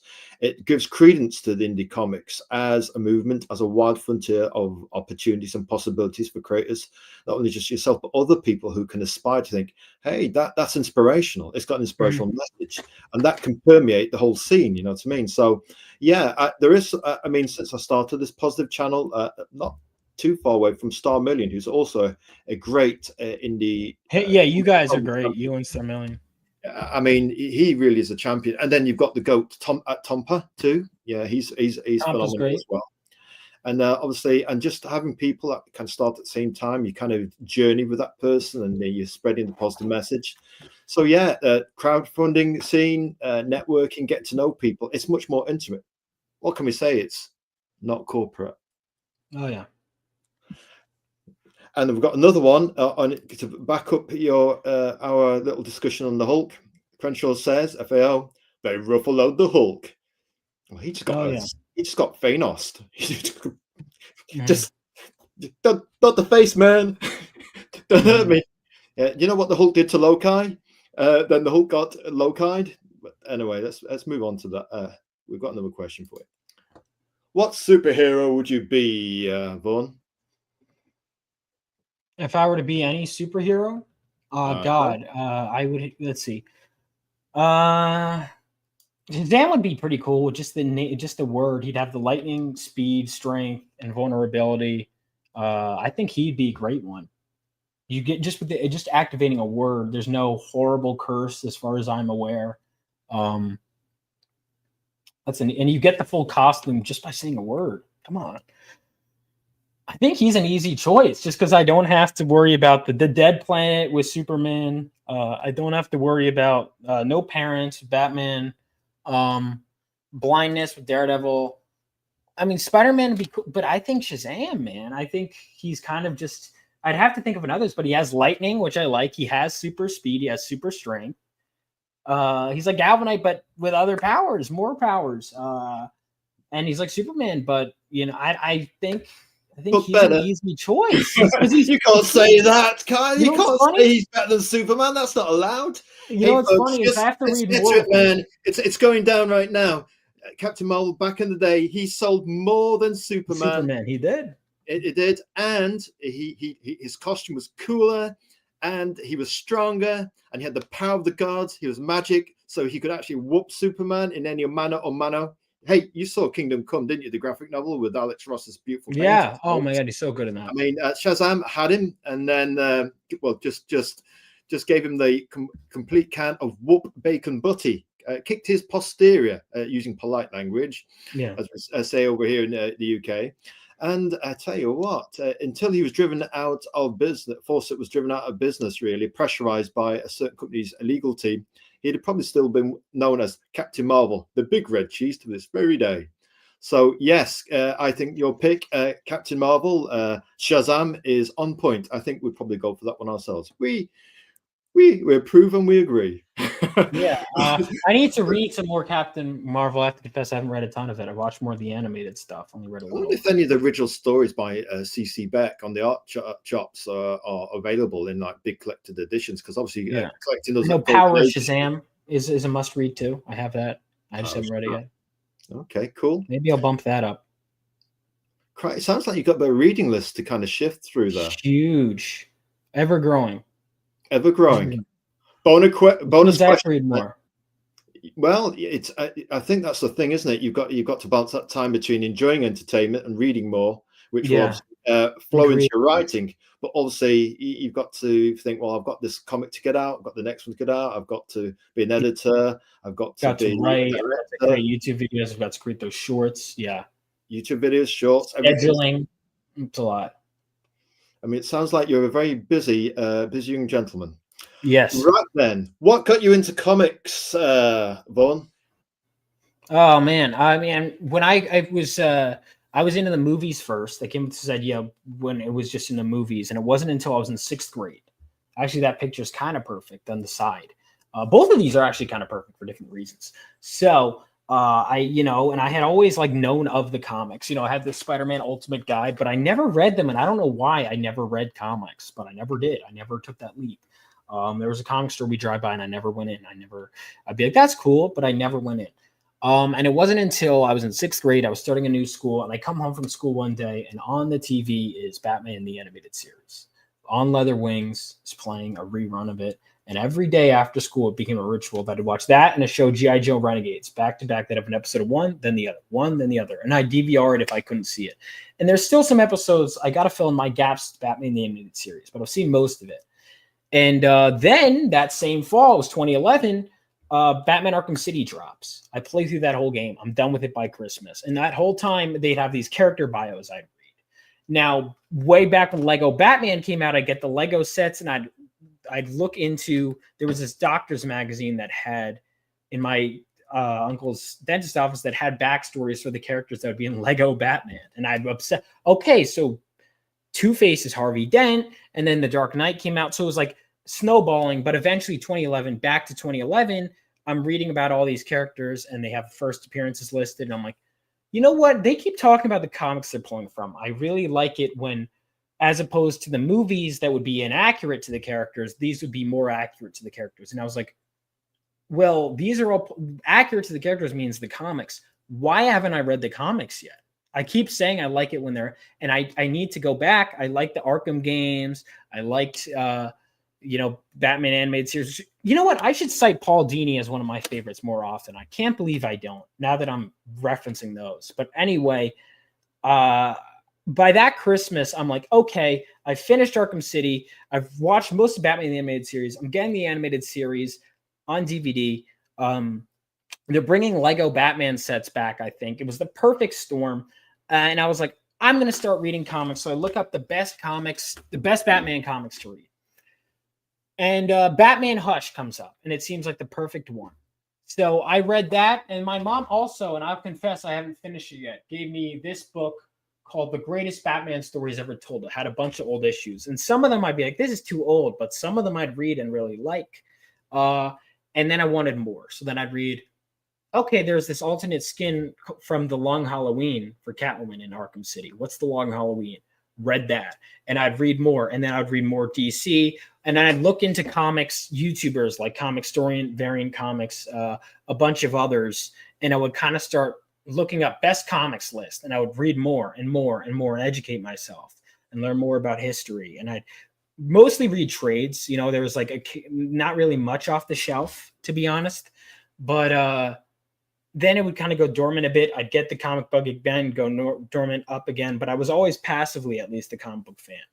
And I started a YouTube channel around that time that I started getting into comics. And it wasn't until I was in college, and for some reason, I got the comic bug again, but specifically to read X-Men, and I don't know why. And my mom's friend was the producer of the X-Men movies, actually, the first two. And he was a big comic book fan. He was the head of the comic book club in my mom's high school. And I asked him, I'm like, where should I start? Giant Size X-Men #1 is what he tells me. And then into Claremont. So I'm hunting for a trade. I get it. I read it. Technically, the first I read was X-Men Year 1 or something, or Season 1, which is like a modern retelling of. But anyway, really, it starts at Giant Size X-Men #1. I read that. I love it. And I'm reading into Claremont's run. And that's when I kind of went, man, this is what I want to do. There was the indie scene was popping off. And I was like, you could get big idea after big idea after big idea. Instead of doing an animated series, it'd still have to wait on a budget. Let's convert my idea to comic books and really get involved in that. And from there, I mean, that run inspired me. And then I wanted to read some of the original Spider-Man and some New Teen Titans and what have you. And since then, I've been reading a lot of comics. Tell us about your favorite. So obviously, you're a big fan of Claremont, the writer. Do you like John Byrne's artwork? Yeah. And what about, are there any other X-Men artists that you think that are happening right now? You think really like those that you like can current? We're talking because I'm on the Jim Lee stuff right now. I would say so. Like my favorites, I love John Byrne. Cockrum's I love his storytelling and his character designs especially. I love Silvestri. I love Jim Lee. Really like that. And that was another thing is I started paying more attention when I was reading Claremont's run for two reasons. One, this was also around the same time I started going to conventions shortly after. Like Claremont's run made me go, I should go to conventions. I should network and hang out with other people that like comics and meet the creators behind them. And so that's when I really started hitting conventions. That's when I met Billy Tucci, a bunch of other people. But anyway, I'm reading like all kinds of stuff, right? And I think let's see, Byrne, Silvestri. I like JR. In terms of X-Men artists, I mean Barry Windsor Smith, Paul Smith, very underrated. Paul Smith's run. Art Adams, of course. X-Men had just a murderer's row of some of the best artists in the whole comic book industry. Especially Claremont's run. About Claremont's run, what is it that resonates with you? Obviously, the narrative, because you've cited Claremont one or two times. More than that. Is it the fact that I wouldn't say the anti-heroes, the heroes from the outside, that idea of them being acceptance? Is it the fact that they just look so strikingly different? For many, 94, the Giant Size is the beginning of many people's X-Men journey. For us, we're a fan of Jack Kirby's original X-Men from issue 1 onwards. Yeah. But issue 94 was very exciting and different. It was almost like a complete break from the past. It had characters from the past, but it was this exciting leap forwards for the franchise. And it was a bit quiet to begin with, but then it exploded, obviously, down to Claremont's writing and the hot John Byrne art, and obviously Dave Cockrum as well kicking it off. Who's your favorite X-Men character, and who is the greatest X-Men leader? For us, it's Cyclops. Cyclops. Who is it? Yours? Yeah. Yeah. Cyclops. Best leader. Oh yeah, best leader. Oh yeah, he's my favorite too. Do that. Yeah. Come on, Vaughn. Do that. Do a Cyclops eye blast. Humorous. I have the thing. That's it. So he's your favorite character, and he's the leader. That's what we want. That's what we want, folks. That's what I love Nightcrawler too. My top 3 are still Cyclops, Nightcrawler, Shadowcat. Those are my top 3. Fair enough. We like Nightcrawler too.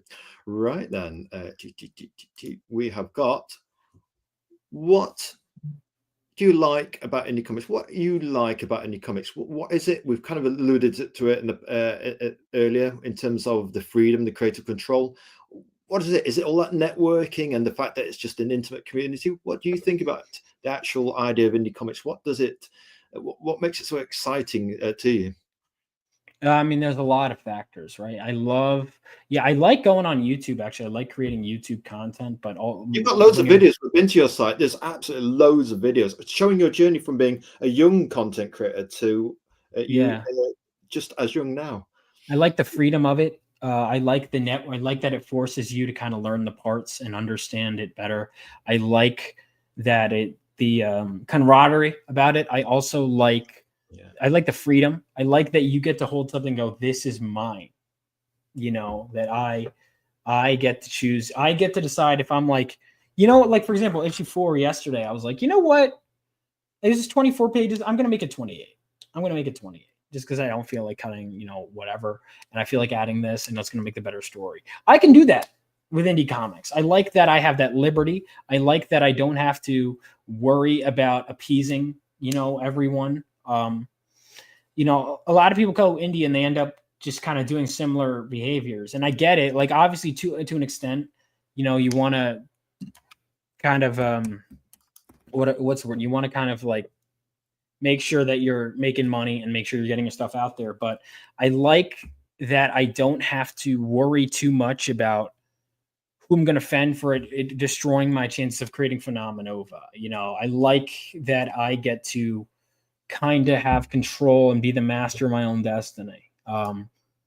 That's one of the things I like. I like building it. I like that I really get to revel in the creation. Now, the tough part is the promotion takes away, but often that can lead to the feeling of creation. I think that is an absolutely brilliant answer. Pitch perfect. Master of your own destiny, Vaughn Coleman. Yeah, exactly. We'll be following your progress with great interest. Thank you. Number 8. What are your plans for Phenomenova going forwards? We have heard rumors from you earlier in this stream, for those people who aren't watching just there now. And there's a 3 and a 4 in the works. Number 2 is about done. And is this going to go all the way to double figures? Is it a lifelong passion project? Yeah, I mean, that's my hope, is that it goes. I mean, I want to go into like hundreds. I'd love to build it. I'd love to eventually make spin-offs. And also, if I have other passion projects that aren't in the universe, that I could just throw those out there too. But I'd love for Phenomenova to be a regular thing. And then I'd love to do a prequel with the Crusader Corps. But my main goal right now is Phenomenova. That is my main goal.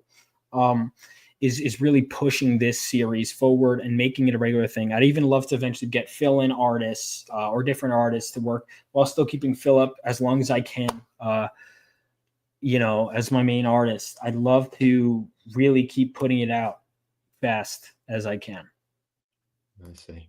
So you've got readers who invest in you in the first issue, the second issue, both can go on a journey with it. It's one of the things I wasn't sure about getting involved with indie comics in the beginning. The last mainstream comic that kept me going was Iron Man, but once they did that Heroes Reborn thing, I was done. After DC did the Crisis thing, where it's Bobby Ewing, Dallas, I'm in the shower, and the previous series didn't happen because it was all a dream, and that's what DC did with the Crisis. We did buy a few comics post Crisis, but we were done with DC after that. We had a good long run. We had about 11 years collecting them. And then Marvel, they swore blind they would never do anything like that. Then they did Heroes Reborn. We're like, oh no, you've done what DC did. And all that history and pedigree and that lore, was swept away because one writer decided, we're going to start from scratch. We're just going to have Batman having amnesia when he meets Superman for the first time. But he met him 45 years worth of times and all these other comics. And then that was weird. That was right when I was getting into comics. Which is why I never kept up with current. Part of the reason I was like, it's so wishy-washy. It's so, But you don't expect that from Phenomenova. You will. Issue 1 is canon to 2, is canon to 3. I take my history seriously.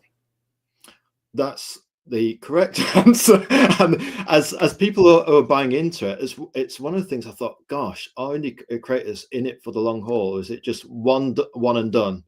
And to have creators who are committed and show by their actions and the virtue of their actions that they're committed, that helps reassure readers that, I can walk with Vaughn. He's in it for the long haul. Or Peter Sametti, who's got his own comic. He's been at Alternative Comics for 20 years.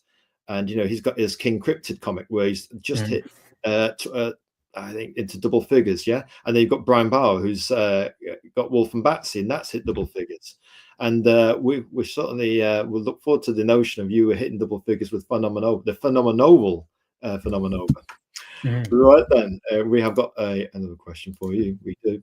And it's favorite pizza. We pinched this from a football show. Nottingham Forest is our football team. We watch our Nottingham Forest football podcast. We've been to the world famous City Ground in Robin Hood country, Nottingham in the UK, Midlands territory. And they're doing well in the league. They just lost on Saturday 2-1, but they beat the team at the weekend before that 7-0, Brighton. And we call it football around these parts. And obviously, we refer to American football as American rugby. Just teasing, man. And one of the things from that podcast, the football podcast that we thought we'll pinch is favorite pizza. What is Vaughn Coleman's favorite pizza? I like a bunch. I mean, it's not good for you, but I like the bacon pizza. I like chicken parm pizza is good. Plain, you can never go wrong with plain, or 4-cheese pizza is good too. There's this one local one near me. It's called Pizza alla Russa is the name of the pizza. That I really like. It's like chicken. I think there's a couple of different, I have to remember what's on it, but there's a couple that I really like. But yeah, I mean, I think multiple cheeses, those ones are often nice. Yeah. There's a bunch of different ones. I like the build your owns. Those can be fun, but I like, if it has some kind of meat on the pizza, whether it's bacon or something like that, it just brings it to the next level. When I wasn't 29, back when I was your age, one of my favorites was build your own thin and crispy chicken and mushroom pizza. But now it could be almost anything. If I'm hungry, I'm probably going to eat the table and have a pizza on top of it with extra cheese. Right then. Look, one of the last questions, number 10. Where can people find out more about Vaughn Coleman and Phenomenova? You could find me, go to rebeloasisstudios.com and join the mailing list. That is the best way to keep up with me. You could also follow me on YouTube, subscribe to my YouTube channel. It's just my name, Vaughn Coleman. You could follow me on Twitter, Vaughn M. Coleman. You could go ahead and follow me on Instagram as well. Those are the best places to keep up to date with me. TikTok too. I do use TikTok if you use that. Those are the best places to keep up with me. Going wide with your social media strategy to get in those extra customers and aggregate them. Very good. Absolutely. Like oh, Crenshaw pipes in here. FAO. Jeff Smith's Monster Society of Evil is a fun Shazam story, he says. We don't know if you're aware of that one, Vaughn. Yeah, that one I've heard is great too. That one I've heard very good things about that one. Right then. Vaughn Coleman, you have been a seminal lightning strike. You're a bundle of energy. Thank you. We want to say we've looked at both pictures of your mum and your dad, and we actually, the one that you posted of your mum we thought was very sweet. Mums are very important to us. Tell us a little bit, if you want to, you don't have to, but tell us a little bit about your mum. You're like this perfect distilled fusion of your mum and your dad. You look like them both. So? We thought it was wonderful. Just tell us a little about your mum, because obviously you mentioned that she knows. Yeah. She just called me actually earlier. I was like, I'm on a thing. But she is, I mean, she's great, man. She's the strongest person I know. You know, especially given that, you know, she lost her husband while she had a little daughter and me, and she kept going, and she's been supporting me through all of this to the point where obviously I credited her as a producer for issue 1. She will give great feedback. She's very good with grammar. So she won't just like say, it's good. Yeah. So she's good with that. Great values. She stands up for what she believes in, and so a lot of the best things about me, I think, come from her, really, and then some. You know, makes me want to be better as a person. She's great. She always looking out for people she cares about, putting others before herself. That's who she is. Hardworking. God bless you, Vaughn. That's an emotive answer. We like that one very much. More, we we can relate to that more than you can possibly imagine, as we do Phenomenova. There's a great reason we feel such an affinity with your work and your personal story. So we want to say thank you very much for being our special guest. Thank you for having me. No problem, Vaughn. And good luck with Phenomenova issue 2, although we suspect you will not need it. And everyone can use Slack. Yeah, well, it's nice to have those happy accidents between your creative team that get those extra juicy ideas. Yeah. Next issue. And we hope you come back and visit us with your future projects and let us know how you're doing with 3 and 4 and so forth. And you're welcome anytime. We've really enjoyed having you as a guest. Thank you. I enjoyed being here. You are the lightning strike. Thank you. Thank you. We are going to this.